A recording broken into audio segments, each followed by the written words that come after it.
Hello, everyone. Thanks for joining us with Time with Father. Tonight we're going to talk about obnoxious people. And first of all, though, I want to share with you a little secret. So, uh, so I'm here in the priest's library, and don't tell anyone, but I'm sitting in Father Relich's chair. Don't tell Father Relich. And it feels good. It feels good. I'll just say that much. I also wanted to mention that I got a lot of feedback after the last video about what I had said about Saint Joseph. Uh, a lot of people said that they were laughing and thought it was really funny, really great. And I just wanted to say that yeah, I don't appreciate that. You know, you can laugh as though it's a joke, but you weren't here. You don't know that that conversation actually didn't take place. So, you know, it kind of hurts, and I'll get over it. I forgive you, but I'd much rather that you didn't laugh it off as though it was just a joke. Thanks. So, obnoxious people. And of course, we all know obnoxious people. There's a lot of them in this world. And they come in all shapes and sizes, and I guess all different flavors. And we know maybe one or two or 20 of them in our life. But I want to talk about more like one specific type of obnoxious person, which is that person who thinks they know everything. And maybe they know a lot. Maybe they know a ton. But all of their knowledge centers around things that aren't actually that important. So, for example, a flat earther, somebody who thinks the earth is flat. They can tell you, some of these people, they can tell you so much about the science behind it, give you all this data that shows or proves that indeed the earth is flat. It's not a sphere like people have thought for so many centuries. And they'll give, I don't know, different anecdotes or experiences that people have had of, I don't know, just like walking along and falling off the edge of the earth, and there you go. It shows that the earth is definitely flat. And they'll know so much about this, but then you ask them a simple question about their faith, a simple question about their Catholic catechism, a simple question about God, and they don't know. They don't even know the basics of their faith. You ask them a question about their spiritual life. What does it mean to, be a child of God? What is God looking for? That you live a life of a dynamic faith, hope, and charity, knowing God, trusting God, loving Him. And they don't know what that means. They don't know the things that are truly important and what God is actually looking for from them. But gosh, you get them on these other topics, they can talk all night. And it's kind of obnoxious. And I don't just mean obnoxious in the sense of annoying. Sure, it's that. It's annoying. It can be irksome or bothering. But I mean obnoxious also in the sense of what the word actually means. It comes from the Latin meaning harmful. Somebody who is obnoxious, it means that their attitude, the way they think, the way they act is actually harmful to others. To themselves, firstly, yes, but also to those around them. And these people are truly harming others. Take another example. Maybe this will strike a bit closer to home for some people, but the whole question of sedevacantism. So many people get so consumed by this question. And when it comes down to it, for a lot of the people, it's not their duty. It doesn't fall within their duty of state to come to make this judgment about whether or not Pope Francis is really truly the Pope of the Catholic Church. You're not required to go searching into canon law and reading into what all these different saints or fathers of the church have said about the papacy. Sure, you can, and I'm not saying that's wrong in any way, but when it reaches a point where you're so enthralled by these things that it's taking away time from you just, you know, giving your spouse and your children the attention, the affection, the love, the affirmation that they need, that's a problem. And you're you know being so consumed by these things is harming you. It's destroying your life. It's ruining these relationships. And I wanted to share what Stephen Covey says. He's the author of a book called The 7 Habits of Highly Effective People, which I've been reading recently. And he has some interesting things to say. The book was written, I think, about 50 years ago now, back in the 70s. And maybe some of you are surprised by that a young or new priest like me would read such old books. But I'll have you know, I've read a lot of old books. One that I'm still reading, which is really great and quite old. It's called the Bible. Yeah, the Bible. Really old, but wonderful. Absolutely incredible. Highly advise that you read it. Highly recommended. I don't recommend books very often, but this one is absolutely recommended by Father Torzala. And anyways, Stephen Covey, he says that he kind of talks about these two circles in a man's life. And the first circle is what he calls the circle of influence.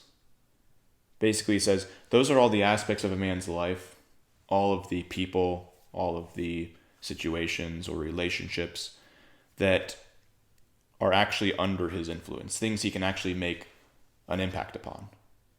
Those places where he can actually make a difference. And he says that though we kind of don't want to think that way, the circle of influence in each of our lives is actually kind of smaller than we would like.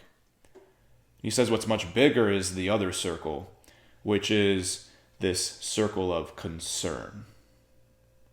The circle of concern basically is just everything that occupies me in any way whatsoever.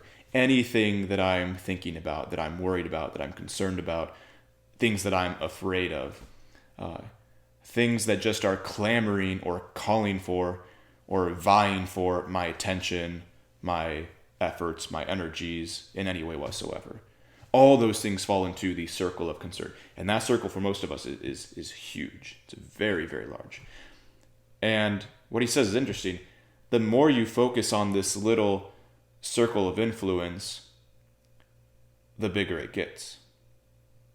So if I focus my attention on those areas of my life where I can actually make an impact, my spiritual life, the ways in which I know I'm meant to be growing closer to God each day.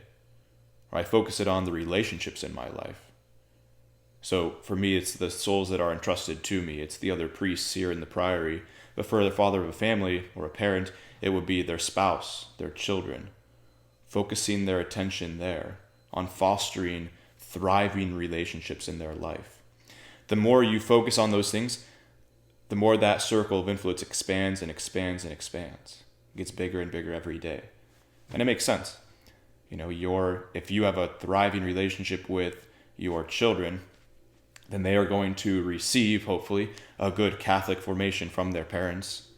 That formation that they deserve, that they should be getting through their parents.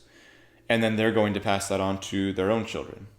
And it's going to be passed on down through the generations. And then you have, at the very top, though, it started with these two parents and their thriving marriage. And now look at, 500 years later, how many thousands of people have they impacted? Their circle of influence went from being seemingly small to being, incredibly large.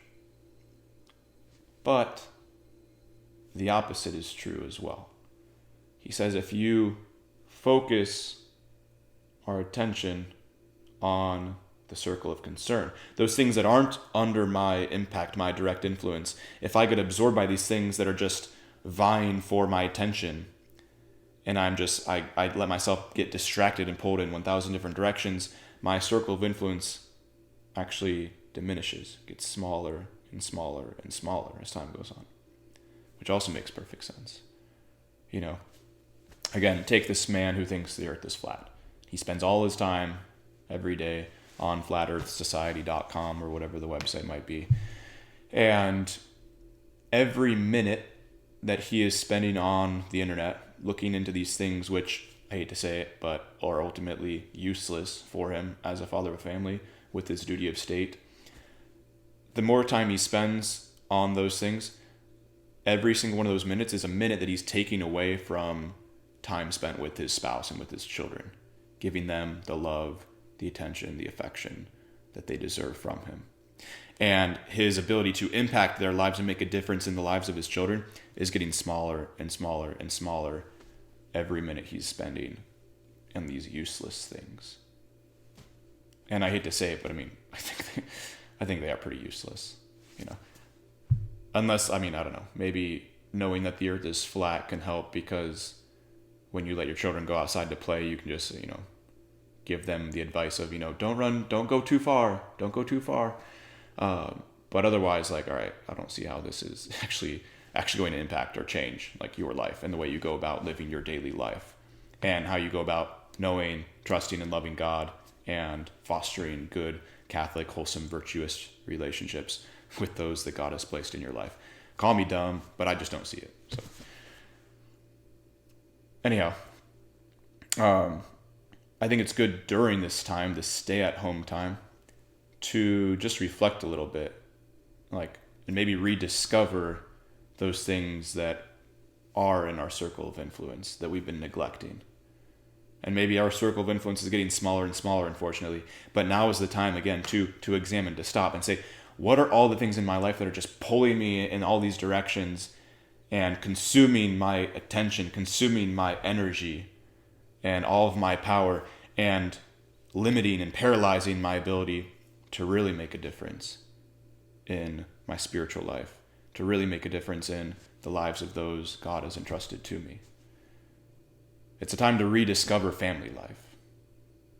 This stay-at-home order is really an opportunity for you to rediscover your spouse and rediscover your children and rediscover their soul with its needs that you have a duty towards. I saw some post.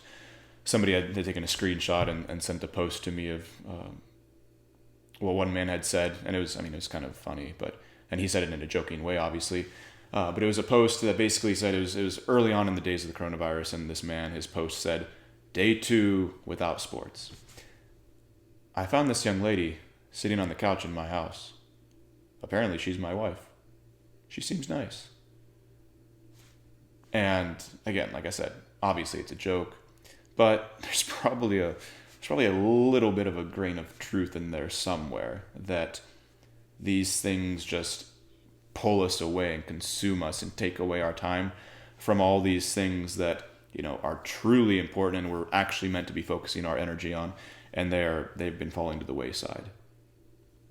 So focus our energies back again on that circle of influence, and hopefully that circle will expand and expand and expand as our life goes on. So I hope that's some good food for thought for you for tonight. God bless you all, and I hope to see you in the next video.